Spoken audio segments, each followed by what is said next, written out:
British Parliament has cleared the way for Brexit, London is expected to officially inform the European Union that it's over. They're leaving. And the next blow to the EU could come if French voters send Marine Le Pen of the right-wing National Front to the second round of a presidential election after her vow to take France out of the EU. It was once unthinkable that the leader of the right-wing National Front could ever be elected president of France.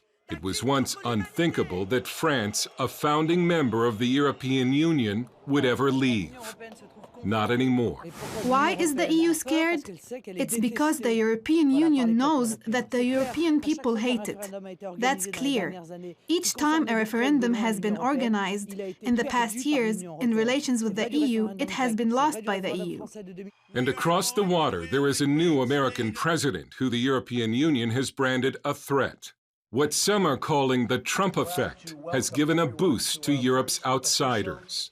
The Trump effect in Europe is a feeling among the outsiders who have been locked out of the political mainstream for so long that if Donald Trump did it, they can too.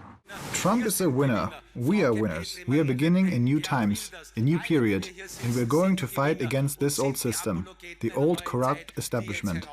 They are Europe's deplorables. They have been branded extremist, racist, and Nazis. For decades, European leaders and the media, most of them left-wing by American standards, made sure that Europe's deplorables stayed marginalized and stigmatized. Some lost their jobs. Dutch journalist and university lecturer Chris Alberts, who is not a supporter of Geert Wilders, told us that the Dutch establishment dislikes Wilders so much that if he were to join Wilders' party and run for office, it might give him problems at work. But it is certainly something that would raise eyebrows, and it would lead to a certain stigma of, okay, well, can we trust this man? But the tables are turning on the European establishment. The discontent and anger over the way Europe has been mismanaged can no longer be contained. In Paris, journalist Anne-Elisabeth Moutet blames it all on the bureaucrats in Brussels. There's a feeling of loss of sovereignty. There's a feeling of lack of transparency. And instead of addressing this like a real political problem, because as we know in politics, perception is reality, the leaders in Brussels say, no, you don't understand, come back when you've understood, go study some more.